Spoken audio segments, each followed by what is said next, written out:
শুরুতে একটা ছেলেকে দেখা যায় যে কিনা এখন টিভিতে কার্টুন দেখছিল, কিন্তু হঠাৎ করে সব টিভি সিগন্যাল বন্ধ করে দেওয়া হয় আর সব দিকে শুধু একটি নিউজ ব্রডকাস্ট করা হয় যে কিভাবে একটা অজানা ভাইরাস আসার কারণে পৃথিবীতে ধ্বংসযোগ্য হচ্ছে। মানুষরা এ ভাইরাস ইনফেক্টেড হয়ে একে অপরকেই কামড়াচ্ছিল। সো সব মানুষরা যেন নিজেদের ঘরে সবকিছু লক করে সেফ হয়ে যায়। এখন এই বাচ্চাটা এই সবকিছু বলার জন্য তার মায়ের কাছে যেতে থাকে, কিন্তু রাস্তায় সে তার বড় বোন অ্যাবিগেলকে দেখতে পায়। আর তারা দুজন তার মায়ের কাছে গিয়ে দেখতে পায় তার মা তো আগে থেকেই টেনশনে আছে। তাদের মা তাড়াহুড়া করে সব জিনিসপত্র প্যাক করে তাদের পিতাকে কল করতে থাকে। তাদের পিতা যে কিনা একজন পাইলট, সে ফোনে বলে যে সব দিকে জম্বি ভাইরাস দ্রুত ছড়িয়ে যাচ্ছে। সো তারা যেন তার ঘরে ফিরে যেতে অপেক্ষা না করে, বরং তাদের এখনই তার বাচ্চাকে নিয়ে শহর থেকে বাইরে চলে যাওয়া উচিত। যদিও এতক্ষণে তারা বাইরে থেকে মানুষদের চিৎকার শুনতে পায়, তাই তারা তিনজন মিলে সাবধানতার সঙ্গে দ্রুত গাড়িতে ওঠে এবং এখান থেকে বেরিয়ে যেতে থাকে। সে বাচ্চাগুলোর মায়ের উপর আক্রমণ করে। ছোট অ্যাবিগেল ভয় পেয়ে গাড়ির নিচে চলে যায়, যেখানে তার চোখের সামনে জম্বি তার মা ও তার ভাইকে কামড়িয়ে মেরে ফেলে। যদিও সে জম্বি অ্যাবিগেলকে নোটিস করা ছাড়া সেখান থেকে চলে যায়, কিন্তু তাদের মা যে কিনা জম্বির কামড় খাওয়ার পর নিজেও জম্বিতে পরিণত হয়েছে, সে অ্যাবিগেলকে গাড়ির নিচে দেখে তাকে কামড়াতে চলে আসে। তখনই পেছন থেকে একজন এক্স সোলজার জ্যাক এসে তাদের মেরে ফেলে। সে অ্যাবিগেলকে বাঁচিয়ে নেয়। জ্যাক জানতো অ্যাবিগেলের ভাইও জম্বি হয়ে যাবে, তাই জ্যাক তাকে গুলি করে মেরে ফেলে। এখন এই ঘটনার 10 বছর পরের দৃশ্য দেখা যায়। এখন পর্যন্ত সব মানুষরা হয়তো মারা গিয়েছে বা জম্বি হয়ে এদিক ওদিক ঘুরে বেড়াচ্ছে। বড় বড় শহর এখন জঙ্গলে পরিণত হচ্ছে। এখন এই পোস্ট অ্যাপোক্যালিপটিক ওয়ার্ল্ডে জ্যাক আর অ্যাবিগেলের মতো অনেক কম মানুষ বেঁচে আছে, যারা এখন পর্যন্ত জম্বিদের থেকে বেঁচে সার্ভাইভ করে আছে। জ্যাক সেদিনের পর থেকে অ্যাবিগেলকে পালন করেছে, তাই সে অ্যাবিগেলকে বর্তমান পৃথিবীতে সার্ভাইভ করা শেখাচ্ছে। জঙ্গল থেকে পশু পাখিদের শিকার করা এবং জম্বিদের ভিড় থেকে বের হওয়া ইত্যাদি অনেক কিছু অ্যাবিগেল ধীরে ধীরে শিখছে। সেদিন যদি তার জীবনে জ্যাক না আসতো তাহলে সে বাঁচত না, তাই জ্যাক তার পিতার সমান। এখন আজ যখন তারা ঘুমাচ্ছিল, তখন হঠাৎ জ্যাক কারো আওয়াজ শুনতে পায়। জ্যাক বুঝতে পারে এটা একটা জম্বি যে তাদের এখানে ঢুকে পড়েছে, তাই সে তার সামনে এসে জম্বিটাকে হেডশট দিয়ে শেষ করে দেয়। এখন 10 বছর অভিজ্ঞতা হিসেবে তারা ভালোভাবে বুঝতে পেরেছে কিভাবে জম্বিরা একা নয় বরং দল বেঁধে একসাথে থাকে। অর্থাৎ এই এলাকায় আরো জম্বি আছে, তাই তাদের যত দ্রুত সম্ভব এই জায়গা ছাড়তে হবে। আর বর্তমান পৃথিবীতে যে জম্বিগুলো রয়েছে তারা এখন আগের মতো নেই, বরং সময়ের সাথে সাথে তারা নিজেদেরকে অনেক বদলে ফেলেছে। আগে যেমন তাদের মধ্যে কোনো সেন্স ছিল না, তারা শুধুমাত্র জীবন্ত লাশের মতো চলাফেরা করত, বর্তমান জম্বিরা এর উল্টো। এখন তাদের নিজস্ব বুদ্ধি রয়েছে, যার মাধ্যমে তারা মানুষদের উপস্থিতি বুঝতে পেরে তাদেরকে খুঁজে বের করতে পারে। এদিকে অ্যাবিগেল এবং জ্যাক সেদিনের রাতটা সেখানেই পার করে দেয়। এরপর সকালে তারা তাদের সমস্ত জিনিসপত্র প্যাক করে নতুন জায়গার উদ্দেশ্যে রওনা হয়। যাতায়াতের জন্য তারা ঘোড়ার ব্যবহার করত। এবার অনেকটাই দূরে চলে যাওয়ার পর যখন তারা একটি পাহাড়ের উপর আসে, তখন তারা একজন সার্ভাইভারকে দেখতে পায়, যে কিনা এখানকার জম্বিদের থেকে বাঁচার জন্য তাদের উপর ফায়ার করছিল। এখন যেহেতু পৃথিবীতে নর্মাল মানুষ খুব কম আছে, তাই এরা তাদের সাহায্য করার জন্য উপর থেকেই জম্বিদের শ্যুট করে মেরে ফেলতে থাকে। সাথে জ্যাক অ্যাবিগেলকে শ্যুট করা শিখিয়েছে। আজকে সেটারই পরীক্ষা হয়ে যাবে। অ্যাবিগেল খুব মনোযোগ সহকারে তার প্রত্যেকটি টার্গেটকে শ্যুট করে, তবে সেই জন্য শ্যুট তখনই করে যখন জ্যাক বলবে। কিন্তু অ্যাবিগেল এখানে তাড়াহুড়া করতে গিয়ে ভুলে একটি গুলি জম্বির সঙ্গে সঙ্গে সে ব্যক্তির গায়েও লেগে যায়। জ্যাক এতে অ্যাবিগেলের উপর অনেকটাই রেগে যায়। তারা কোনো মতে এখানকার জম্বিদের মারার পর দ্রুত সেই ব্যক্তির কাছে চলে যায়। লোকটির একদম বুকের মধ্যে লেগেছে এবং এত পরিমাণে রক্তক্ষরণ হয়েছে যে তারা ব্যক্তিটাকে চাইলেও আর বাঁচাতে পারবে না। সে ব্যক্তিটি ছটফট করছিল, তাই তার এই কষ্ট সহ্য করতে না পেরে জ্যাক তাকে মেরে ফেলে। তাকে মারার পর এরা তার কার থেকে সব জরুরি জিনিসপত্র বের করে ফেলে, যে জিনিসপত্রগুলো আজকের সময় সোনার সমান। কিন্তু তারা জানে না এই লোকটির আরও সাথী আছে। আর তখনই সেখানে 3টে গাড়ি আসে। তারা তাদের সাথীর শরীরে গুলি ও তলোয়ারের দাগ দেখে বুঝতে পারে তাদের সাথীকে জম্বি না বরং জ্যাক আর অ্যাবিগেল মেরেছে।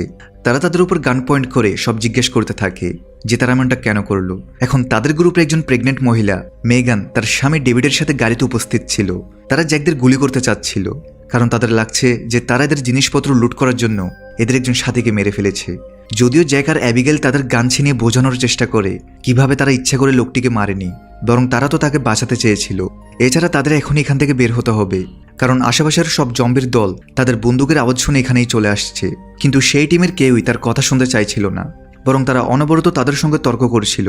কিছুক্ষণের মধ্যেই দেখা যায় যে সেখানে অনেক দ্রুত গতিতে শত শত জম্বি ধেয়ে আসছে, তবে শুধুমাত্র একদিক থেকে নয় বরং 4 দিক থেকে। তাই তাদের এখানে পালানো ছাড়া আর কোনো রাস্তাই ছিল না। যদিও তাদের প্রত্যেকের কাছে নিজেদের সুরক্ষার জন্য হাতিয়ার ছিল, কিন্তু এত জম্বির সঙ্গে তারা সবাই মিলে পেরে উঠছিল না। তার উপর আবার এই জম্বিদের শক্তি এবং স্পিড ছিল অনেক বেশি, তাই একটি জম্বিকে আক্রমণ করতে না করতেই আরেকটি এসে ঝাঁপিয়ে পড়ে।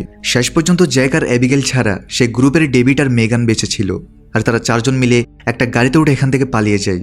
কিন্তু মাঝপথে তাদের গাড়ি বন্ধ হয়ে যায়। তবে ভালো কথা, তারা অনেক দূরে চলে এসেছে।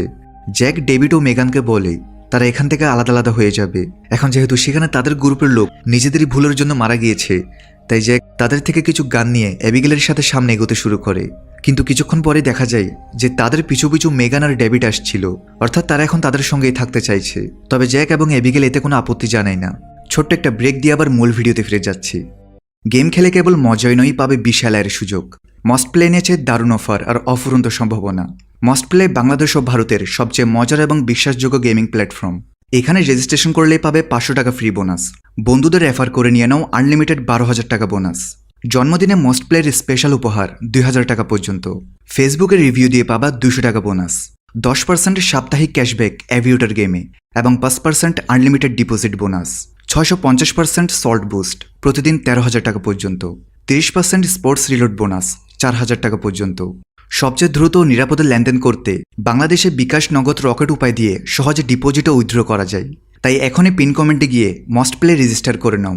এআই এর সুযোগটি আর মিস করো না। এরপর তারা সবাই মিলে পায়ে হেঁটে অনেকটা পথ চলে আসার পর তারা সবাই ছোট্ট একটি টাউনের মতো জায়গাতে পৌঁছে যায়, যেখানে থাকার মতো একটি জায়গা ছিল। তারা আজকের রাতটা সেখানেই আশ্রয় নেয়। কিন্তু সারাদিন না খেয়ে থাকার কারণে তাদের সবার অনেক খিদে পেয়েছিল। তাই প্রথমে তারা সবাই মিলে অল্প কিছু খাবার খেয়ে নেয়। এরপর তারা যেই জায়গাতে আশ্রয় নিয়েছিল, জ্যাক সেই জায়গার চারপাশে একটি ট্র্যাপ সেট করে ফেলে, যাতে করে কোনো জম্বি আসলেই ট্র্যাপের মধ্যে ফেসে যায় এবং তারা বুঝতে পারে যে এখানে কোনো জম্বি এসেছে। এরপর তারা সবাই মিলে একসঙ্গে একটা প্ল্যান করতে শুরু করে। জ্যাক তাদেরকে একটা ম্যাপ দেখিয়ে বলে কিভাবে তাদের এখান থেকে কিছুটা দূরে একটা বোট ক্যাম্পে যেতে হবে, যেখানে অনেক সার্ভাইভার একসাথে থাকে। এখন যেহেতু শীঘ্রই মেগান একটা বাচ্চাকে জন্ম দেবে, তাই তাদের সেই ক্যাম্পে যাওয়া উচিত, যেন ডেভিড ও মেগানের কিছুটা উপকার হয়। আপাতত এর চাইতে বেশি জ্যাক তাদেরকে সাহায্য করতে পারবে না। এই বলে জ্যাক সেখান থেকে চলে গেলে তার পিছু পিছু অ্যাবিগেল আসে। সে জ্যাকের উপর প্রচণ্ড রেগেছিল, কারণ সে জানতো ডেভিড একা মেগানকে সে ক্যাম্প পর্যন্ত নিয়ে যেতে পারবে না। তাই জ্যাক থেকে তাদের সাহায্য করা উচিত। জ্যাক তাকে বোঝানোর চেষ্টা করে আজকের সময় তাদের নিজেদের সিকিউরিটির ব্যাপারে ভাবা উচিত। তারা অন্য কারোর জন্য নিজেদের ঝুঁকিতে ফেলতে পারবে না। সকাল হলেই তারা ডেভিড আর মেগান থেকে আলাদা হয়ে যাবে। অন্যদিকে বাইরে প্রচণ্ড বৃষ্টি হচ্ছিল আর অনেক জম্বিরা তাদেরকে ট্র্যাক করতে করতে তাদের জঙ্গলের মাঝখানে ফেলে আসা গাড়ি পর্যন্ত চলে এসেছে এবং এখন তারা সেদিকে আসছিল যেখানে জ্যাকরা মূলত আশ্রয় নিয়েছে। কারণ জম্বির এখন ছিল খুবই চালাক। মানুষ কোথায় বসবাস করে এটা তারা সহজে বুঝতে পারে। সকালবেলা অ্যাবিগেল মন খারাপ করে সে বাড়িটির ছাদে গিয়ে বসে থাকে, কিন্তু কিছুক্ষণ পরে দেখা যায় যে অ্যাবিগেলের পেছনে দুটো জম্বি এসে তার উপর অ্যাটাক করে। তবে জ্যাক অ্যাবিগেলকে সবকিছু শিখিয়ে রেখেছে, তাই সে একটা জম্বিকে মেরে আরেকটা থেকে দৌড়ে পালাতে থাকে আর ইচ্ছা করে সে জম্বিটাকে নিজের পেছন পেছন এনে একটা কোণা থেকে তাকে নিচে ফেলে দেয়। জ্যাক খুশি ছিল যে অ্যাবিগেল ভালোভাবে শিখছে, তবে তাদের দ্রুত এখান থেকে বের হতে হবে, কারণ বাকি কিছু জম্বি দিকেই আসছে। তাদের ভাগ্য ভালো ছিল সেই জম্বিরা ট্র্যাপের মধ্যে আটকে সেখানেই শেষ হয়ে যায় আর চারজনই এখান থেকে বের হতে সক্ষম হয়। এখানে ডেভিড অনবরত জ্যাক থেকে সাহায্য চাচ্ছিল যে সেই জন্য তাদের সে ক্যাম্প পর্যন্ত নিয়ে যাক। আর অ্যাবিগেল আইডিয়া দেয় সে যেহেতু আগে এই শহরে থাকতো, তাই সে জানে এখান থেকে কিছুটা দূরে একটা এয়ারপোর্ট আছে যেখানে অনেক ছোট ছোট হেলিকপ্টার থাকে। সো তারা যদি সেখানে গিয়ে ভালো একটা হেলিকপ্টার পায় তাহলে তারা সেটার সাহায্য নিতে পারবে। তবে জ্যাকের সন্দেহ হচ্ছে প্রথমত সেখানে কোনো প্লেন বা হেলিকপ্টার ভালো অবস্থায় আছে কিনা, দ্বিতীয়ত এত বড় রিস্ক তারাই দুজনের জন্য কেন নেবে। অ্যাবিগেল বলে তারাই প্লেন নিজেদের জন্য রেখে দিবে, যেটা তাদের পরে অনেক কাজে আসবে। জ্যাক বুঝতে পেরেছে অ্যাবিগেল এই দম্পতিকে সাহায্য করা ছাড়া সামনে এগোবে না। সো না চাইতেও তারা প্লেনের জন্য সামনে এগিয়ে যায়। রাস্তায় তারা একটা গাড়ি পায় যেটার ভেতর একটা হুইল চেয়ারের সাহায্যে তারা মেগানকে নিয়ে যেতে থাকে আর খুবই অল্প সময়ের মধ্যেই তারা এয়ারপোর্টে পৌঁছে যায় এবং সৌভাগ্যবশত এয়ারপোর্টের ভেতরে আসার পর তারা সেখানে একটি প্যাসেঞ্জার প্লেনও পেয়ে যায়। এতে তারা খুবই খুশি হয়, কিন্তু সেই প্লেনটি কোনোভাবে স্টার্ট হচ্ছিল না। তাই ডেভিড তখন প্লেনটিকে স্টার্ট করার চেষ্টা করছিল। অন্যদিকে জ্যাক এবং অ্যাবিগেল সেখানকার অনেক উঁচু একটি বিল্ডিংয়ে আসে যেখানে বিশাল একটি ওয়াচ টাওয়ার ছিল। তারা সেখান থেকে দেখছিল যে এখানকার আশেপাশের জম্বিদের পরিস্থিতি আসলে কেমন। অন্যদিকে ডেভিড অনেক চেষ্টা করার পরেও যখন কোনোভাবে প্লেনের ইঞ্জিন স্টার্ট করতে পারে না, তখন তার নিজের প্রতি ভীষণ রাগ হয়। সে রেগে গিয়ে নিজেকে আঘাত করছিল। এদিকে ওয়াচ টাওয়ার অ্যাবিগেল একটি দূরবীনের সাহায্যে দেখতে পায় যে তাদের কাছ থেকে অনেক দূরের একটি জায়গাতে শত শত জম্বি রয়েছে আর সেই জম্বিগুলো মূলত দৌড়ে তাদের এদিকেই আসছে। আর এই জম্বিদের সংখ্যা এতটাই বেশি ছিল যে তারা চাইলেও তাদের মোকাবেলা করতে পারবে না। সো তারা দ্রুত নিচে গিয়ে ডেভিড আর মেগানকে সতর্ক করতে থাকে যে তাদের এখান থেকে বের হতে হবে। তবে প্লেনটা এখনো স্টার্ট হয়নি, তাই জ্যাক আর অ্যাবিগেল এদিকে আসে জম্বিদের শুট করতে শুরু করে এবং একদম শেষ মুহূর্তে যখন তাদের কাছে জম্বি পৌঁছে যায় তখন প্লেনটি ফাইনালি স্টার্ট হয়। তারা চারজন বিমানে বসে টেক অফ করতে থাকে। যদিও প্লেনটির স্পিড অনেক কম হয়, অনেক জম্বি তাদের কাছে পৌঁছে গিয়েছে। ভেতর থেকে জ্যাক প্লেনকে আঁকাবাঁকা করিয়ে তাদের থেকে বাঁচার চেষ্টা করে, তবে এরপরেও একটা জম্বি গেট পর্যন্ত পৌঁছে যায়। তবে যখনই জম্বিটি তাদের উপর আক্রমণ করতেই যাবে ঠিক তখনই জ্যাক তাকে গুলি করে নিচে ফেলে দেয়। আর ফাইনালি তারা কোনো মতে তাদের প্লেনটি টেক অফ করতে সক্ষম হয়। এরপর সেই প্লেনের মাধ্যমে তারা ক্যাম্পের দিকে যেতে থাকে।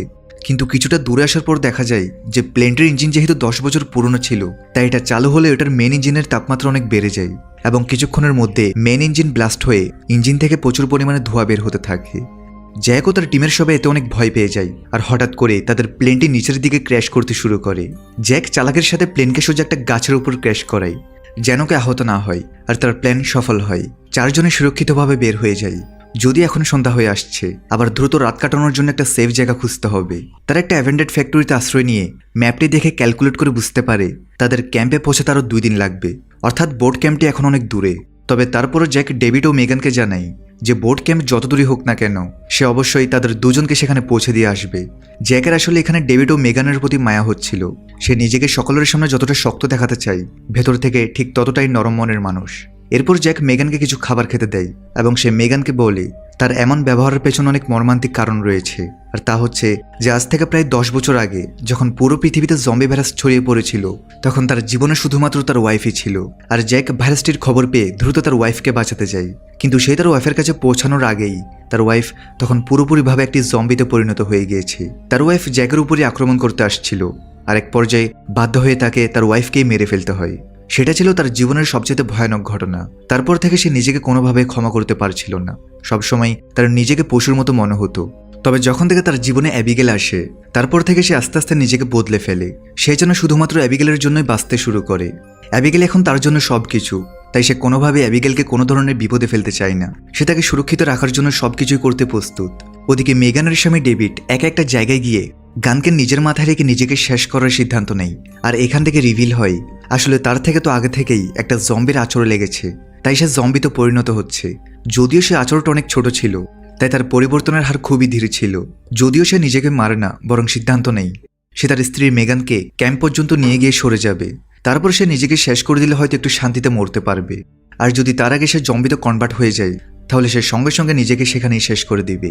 এবার পরের দিন সকাল হয়ে গেলে তারা সেই ফ্যাক্টরি থেকে বেরিয়ে সে ক্যাম্পের উদ্দেশ্যে রওনা হয়। তারা নিরিবিলি একটি জঙ্গলের মাঝখান দিয়ে হাঁটছিল। তবে এদিকে ডেভিডের শরীরের কন্ডিশন আস্তে আস্তে খারাপ হয়ে যাচ্ছিল। তার হাঁটতে অনেক কষ্ট হচ্ছিল। তারপরে সে তার ইনফেক্টেড হয়ে যাওয়ার বিষয়টি সকলের কাছ থেকে লুকিয়ে রাখে। তবে কেউই এই ব্যাপারটি বুঝতে না পারলেও জ্যাকের ডেভিডের উপর সন্দেহ হচ্ছিল যে ডেভিড হয়তো তাদের কাছ থেকে কিছু লুকাচ্ছে। তাই অ্যাবিগেল যখন মেগানকে নিয়ে একটু সামনের দিকে চলে যায়, তখন ডেভিড পেছন থেকে জ্যাককে টেনে অন্যদিকে নিয়ে আসে। জ্যাক বলে, আমি তোমাকে দেখতেই বুঝে ফেলেছি তুমি জম্বিতে পরিণত হচ্ছ। তবে ডেভিড তাকে বোঝায় যে সে কাউকে আঘাত করবে না, সে তো শুধু মেগানকে সেফ জায়গায় পাঠাতে চেয়েছিল। তাই জ্যাক তাকে একটি সুযোগ দেয়। এরপর তারা সামনে গিয়ে একটা বাড়ি দেখতে পাই যেটাতে লাইট জ্বলছিল, অর্থাৎ এখানে কেউ তো থাকে। জ্যাক প্রথমে সামনে গিয়ে সবকিছু কনফার্ম করতে থাকে যেখানে কোনো বিপদ আছে কিনা। তবে মেগানের অবস্থা দেখে অ্যাবিগেল নিজে ঝুঁকি নিয়ে এগিয়ে যায় আর বাড়ির সামনে জোরে জোরে বলে সাহায্য চায় যে তারা তাদের জন্য বিপদ নয়, তারা তো শুধু একটা রাতের জন্য আশ্রয় চাচ্ছে, কারণ তাদের সাথে একজন প্রেগনেন্ট মহিলা আছে। এটা শুনে নর্ডান নামের এক লোক গান হাতে বাইরে আসে। সে সবার সামনে একটা শর্ত রাখে, সে আশ্রয় তো দিবে, তবে তাদের হাতিয়ার বাইরে রেখে আসতে হবে। এখন জ্যাকদের কাছে এছাড়া কোনো উপায় ছিল না, তাই তারাও এই শর্তে রাজি হয়ে যায়। এরপর নর্ডান তাদের সবাইকে ওয়েলকাম জানায়। সে তাদেরকে ভেতরে নিয়ে এসে তার নিজের ব্যাপারে বলতে শুরু করে। নর্ডান জানায় সে একসময় বড় একজন সায়েন্টিস্ট ছিল, তাই তার বাড়িতে এখন ইলেকট্রিসিটি রয়েছে, আর এই জন্যই তার পুরো বাড়িতে নানা রকমের জিনিসপত্র ছড়িয়ে ছিটিয়ে রয়েছে। এরপর নর্ডান তাদের সবাইকে খাবার খেতে দেয়, আর এখানকার সমস্ত খাবারগুলো ছিল অনেক দামি খাবার যেগুলো বর্তমান পৃথিবীর কোথাও নেই। আর এই সমস্ত খাবার তারা কেউই অনেকদিন যাবৎ খায়নি, তাই তারা সব এখানে পাগলের মতো খাবার খাচ্ছিল। আর খাওয়া শেষে নর্ডান তাদের জন্য অনেক দামি ড্রিঙ্কসও নিয়ে আসে। এসব দেখে তারা সব একদম অবাক হয়ে যাচ্ছিল যে পৃথিবীর এমন পরিস্থিতিতে নর্ডানের কাছে এসব কিভাবে আছে। নর্ডান বলে যে কিভাবে সে তার রিসার্চের মাধ্যমে এখন এই সমস্ত খাবার পাচ্ছে। সে তার বাড়ির ভেতরেই সবকিছু উৎপাদন করে। নর্ডান আরও জানায় যে জম্বি ভাইরাস আসার আগে সে বাড়িটিতে চলে এসেছিল, কারণ মানুষের কোলাহল তার একদমই পছন্দ ছিল না। তাই সে ইচ্ছা করে এই গভীর জঙ্গলে তার বাড়ি করে অনেক বছর ধরে বসবাস করছে।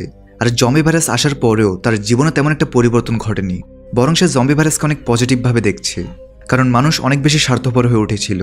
তারা নিজেদের স্বার্থের জন্য একে অপরকে বিনা কারণেই মেরে ফেলত। এমনকি মানুষ নিজেদের স্বার্থের জন্য পৃথিবীর ক্ষতি করে আসছিল। সো জম্বি ছড়িয়ে পড়ার কারণে এখন আবারও চারদিকে সবুজ শ্যামল পরিবেশ তৈরি হচ্ছে, সবকিছু পিওর হয়ে যাচ্ছে। এখানে নর্ডানের অনুযায়ী জম্বি মানুষদের আপডেট ভার্সন। তারা উন্নয়নের জন্য লড়াই করে না, বরং নিজেদের খাবারের জন্য লড়াই করে। এখন বাঘেরা নর্ডানের কথা শুনে রেগে আছে, যে একজন মানুষ কিভাবে এমন পৃথিবীকে ভালো বলতে পারে, তবে তাদের এখানে শুধু একটি রাত কাটাতে হবে, তাই তারা তেমন কিছু বলে না। এখন ডেভিড বাহানা বানিয়ে বাথরুমে যায়, কারণ এতক্ষণে জম্বি ভাইরাসটা তার পুরো শরীরে ছড়িয়ে পড়েছে। ডেভিড আবার স্বাভাবিক হয়ে ফিরে আসে, কিন্তু সারপ্রাইজিংলি এখানে তার 3 সাথী অজ্ঞান হয়ে রয়েছে, আর তাদের সামনে দাঁড়িয়ে আছে নর্ডান। ডেভিড অনেকটাই ভয় পেয়ে যায়। এদিকে নর্ডান বলতে থাকে সে এখন তাদের উপর তার নতুন ইনভেশন ট্রাই করবে। নর্ডান তার হাতের মধ্যে বিশেষ এক ধরনের ডিভাইস পড়েছিল, আর এই ডিভাইসটির মাধ্যমে সে জম্বিদেরকে কন্ট্রোল করে। এখানে ডেভিড যেহেতু একজন হাফ জম্বি ছিল, তাই সেও সেই ডিভাইসটির কারণে নর্ডানের কিছুই করতে পারে না, এমনকি সে নর্ডানের কাছে পর্যন্ত যেতে পারে না। নর্ডান আসলে অনেক বছরের রিসার্চের মাধ্যমে এই ডিভাইসটি বানিয়েছে, যেটাতে এক ধরনের রেডিয়েশনের মতো পার্ট ছিল, যেটার কারণে জম্বির এই ডিভাইসটির কাছে আসতে পারে না। তার মানে সে এখন এটার সাহায্যে পুরো দুনিয়ার রাজা হয়ে যাবে এবং সবকিছু কন্ট্রোল করতে পারবে। সে 4 জনকে বেসমেন্টে বেঁধে রাখে, আর কিছুক্ষণ পরে যখন সবার হুঁশ আসে, তখন নর্ডান তাদের রিভিল করে যে কিভাবে তার ওয়াইফ অনেক আগেই জম্বি হয়ে গিয়েছে। আসলে নর্ডান এখানে আসা প্রত্যেক সার্ভাইভারকে নিজের স্ত্রীকে খাওয়ায়, যেন তার স্ত্রী বেঁচে থাকে, এবং নিজের স্ত্রীর উপর এক্সপেরিমেন্ট করে সেই ডিভাইস বানিয়ে ফেলেছে, যেটা দিয়ে সে এখন প্রত্যেক জম্বিকে কন্ট্রোল করতে পারবে, আর এটার সাহায্যে সে শীঘ্রই পুরো পৃথিবীতে রাজত্ব করবে। এখানে মেগান ফাইনালি জেনে যায় যে তার স্বামী ইনফেক্টেড, আর ডেভিড একথা সবার থেকে লুকিয়েছিল। এখন নর্ডান নিজের স্ত্রীকে কেস থেকে বের করে দেয়, আর ডিভাইসটার সাহায্যে অর্ডার দেয় যে সেই জন্য এই 4 জনের কাছে গিয়ে তাদের খেয়ে ফেলে। যদিও নর্ডান এটা খেয়াল করেনি জ্যাক আর অ্যাবিগেল ভালো ফাইটার, যার ফলে নর্ডানের স্ত্রী তাদের কামড়াতে গেলে তারা সবাই মিলে নর্ডানের স্ত্রীকে পা দিয়ে হামলা করতে থাকে। এরই মাঝে ডেভিড নিজেকে ছাড়িয়ে নেয়, আর নর্ডানের স্ত্রীকে সোজা মেরে তার সাথীদের খুলে দেয়। জ্যাক রেগে নর্ডানকে মারতে যায়, তবে নর্ডান পেছনের রাস্তা দিয়ে পালাতে সক্ষম হয়। 4 জন ফাইনালি নিজেদের জিনিসপত্র নিয়ে ঘর থেকে বেরিয়ে যেতে থাকে। লাকলি তারা বাইরের নর্ডানের গাড়ি পেয়ে যায়, যেটা নিয়ে তারা নিজেদের গন্তব্যে পৌঁছাতে থাকে। কিন্তু গাড়ির আওয়াজ শুনে অনেক জম্বি তাদের পিছু করে, আর তাদের থেকে বাঁচতে বাঁচতে একটি জায়গায় তাদের গাড়ি থামাতে হয়। তারা সবাই তখন গুলি করে জম্বিগুলোকে প্রতিরোধ করার চেষ্টা করছিল, কিন্তু জম্বিদের সংখ্যা আস্তে আস্তে এত বেশি হয়ে যায় যে এতে করে কোনো লাভই হচ্ছিল না। তাই ডেভিড তখন তার দিকে জম্বিদেরকে আকৃষ্ট করার সিদ্ধান্ত নেয়, আর সে বাকিদেরকে সেখান থেকে পালিয়ে যেতে বলে, কারণ সে তো এমনিতেই জম্বিতে পরিণত হয়ে যাবে। কিন্তু এমন সময় তার পেছন থেকে একটা জম্বি এসে তাকে সেখানেই মেরে ফেলে। জ্যাক তখন মেগানকে কোলে নিয়ে সামনের দিকে এগিয়ে যায়, আর অ্যাবিগেল জম্বিদেরকে থামানোর চেষ্টা করছিল। আর এভাবে প্রায় অনেকটা রাস্তা দৌড়ে আসার পর তারা সে বোট ক্যাম্পের একদম কাছে চলে আসে। এরপর জ্যাক এবং অ্যাবিগেল চিৎকার করে সেখানকার সোলজারদের কাছে সাহায্য চায়, কারণ তাদের পিছনে অনেক জম্বির দিকে আসছিল। সোলজাররাও কিছুক্ষণের মধ্যেই তাদের আওয়াজ শুনতে পায়। বোট ক্যাম্পে 2 জন স্নাইপার ছিল, আর তারা দূর থেকে জম্বিদেরকে প্রতিরোধ করতে থাকে। আর সে বোট ক্যাম্পটির মাঝখানে একটি নদী থাকার কারণে একটি বোট তাদেরকে নিতে আসে, যার ফলে ফাইনালি 3 জনই ক্যাম্পে ঢুকে পড়ে। এখানকার সার্ভাইভারের একটি জায়ান্ট শিপে থাকে, এখানে মেগানের ডেলিভারিও করানো যাবে। সকাল হতেই সেই সায়েন্টিস্ট নর্ডানকে দেখা যায়, যে কিনা আশেপাশের মৃত জম্বিদের দেখে অনেক রেগে ছিল। জ্যাকদের গ্রুপ তার স্ত্রীর সাথে সব জম্বিদের মেরে যাচ্ছে, যার সাহায্যে নর্ডান দুনিয়া রাজত্ব করার স্বপ্ন দেখত। নর্ডান এখন বাকি জম্বিদের কাছে গিয়ে তাদের কন্ট্রোল করে, যেন সে তাদের সাথে ক্যাম্পে হামলা করতে পারে। অন্যদিকে জ্যাক এই ক্যাম্পের লিডারকে থ্যাঙ্কস বলে, কারণ সে মেগানকে অনেক সুযোগ সুবিধা দিচ্ছে। জ্যাক মেগানকে বলে তাদের মিশন সম্পূর্ণ হয়েছে, তাই তারা কাল সকাল হতে এখান থেকে চলে যাবে, কারণ সে অ্যাবিগেলকে এই ক্যাম্পে রেখে দুর্বল বানাতে চায়। যদিও অ্যাবিগেল এতে রাগ করে, কারণ সে এখানেই থাকতে চায়। এমনিতেও গত 10 বছরে সে জ্যাকের সাথে এদিক ওদিক ঘুরে বেড়াচ্ছে। এখন তারা যখন তর্ক করছিল, ঠিক সেই সময় একজন মহিলা এসে রিভিল করে কিভাবে মেগান ফাইনালি একটা হেলদি বাচ্চাকে জন্ম দিয়েছে, কিন্তু তার নিজের শারীরিক অবস্থা খুবই খারাপ, আর তার সন্ধ্যা পর্যন্তই বাঁচার সম্ভাবনা আছে। জ্যাক মেগানের সাথে দেখা করে, যেখানে মেগান খুশি ছিল যে তার বাচ্চা এই দুনিয়াকে দেখতে পাবে, আর সে মারা যাওয়ার আগে তার বাচ্চার দায়িত্ব জ্যাককে দিয়ে যায়। ওদিকে অ্যাবিগেলের সাথে ক্যাম্পের বাকিদের বন্ধুত্ব হচ্ছে, আর একটা ছেলে অ্যাবিগেলকে একটা এমার্জেন্সি রাস্তা দেখায়। যদি কখনো এখানে জম্বি অ্যাটাক হয়ে যায়, তাহলে সবাই এই রাস্তা দিয়ে বের হতে পারবে। এখন সকাল হতে হতে নর্ডান সব জম্বিদের ডিভাইসের সাহায্যে শিপের মধ্যে নিয়ে আসে, আর তার অর্ডার দিতেই জম্বিরা ক্যাম্পের সব মানুষদের কামড়াতে শুরু করে। জ্যাক এবং অ্যাবিগেল দুজনে মিলে শিপের সার্ভাইভারদের বের করছিল। নর্ডান যে তাদের পিছু করে এখানে পৌঁছেছে, সে অ্যাবিগেলকে পাঞ্চ মেরে দেয়, আর জম্বিদের জ্যাকের দিকে যেতে বলে, যার ফলে জ্যাক একটা গর্তে পড়ে যায়। তবে সে আহত হওয়ার শর্তেও জম্বিটাকে মেরে দেয়। নর্ডান সেখানে এসে জ্যাককে মারতে থাকে, যদিও জ্যাকের অন্য প্ল্যান ছিল। সেই সুযোগ বুঝে নর্ডানকে একটা পাঞ্চ মেরে দেয়, আর তার হাতে থাকা ডিভাইসটাতে আঘাত করে, যেন সে জম্বিকে কন্ট্রোল করতে না পারে। আর অনেকবার সেটাতে আঘাত করার পর ফাইনালি ডিভাইসটা নষ্ট হয়ে যায়। সব জম্বিরা যাদেরকে নর্ডান এখানে এনেছে, তারা সবাই নর্ডানের উপরই অ্যাটাক করে তাকে শেষ করে দেয়। ওদিকে জম্বি থেকে পালানোর সময় একটা জম্বির হাতে অ্যাবিগেল নিজের নামের ব্যান্ড দেখে, আর সেই জম্বিটার পকেটে থাকা ফটো দেখে সে বুঝতে পারে এটা তো তার আসল পিতা, যে কিনা 10 বছর আগে তাদের শহর ছেড়ে চলে যেতে বলেছিল। তবে এখন সে মানুষ নয়, বরং জম্বি। যাই হোক, অ্যাবিগেল এগুলো ইগনোর করে সবাইকে নিয়ে বাংকার থেকে বাইরে চলে আসে, আর তখনই পুরো শিপকে ব্লাস্ট করে দেওয়া হয়।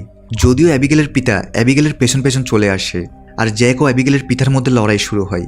এখন অ্যাবিগেলের কাছে একটা গান ছিল, আর তার সামনে তার আসল পিতা, যে এখন জম্বি হয়ে গিয়েছে, সে এখন তার পিতার সমানকে কামড়ানোর চেষ্টা করছে। তো এখন অ্যাবিগেল কোনো কিছু ভাবা ছাড়া জ্যাককে বাঁচানোর জন্য তার আসল পিতাকে গুলি করে দেয়, যেটা সেম 10 বছর আগে জ্যাক থেকে তার স্ত্রীর সাথে করতে হয়েছিল।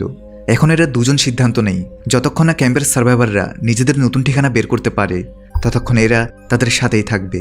আর এই হ্যাপি এন্ডিংয়ের মাধ্যমে এই মুভির এখানেই সমাপ্তি ঘটে।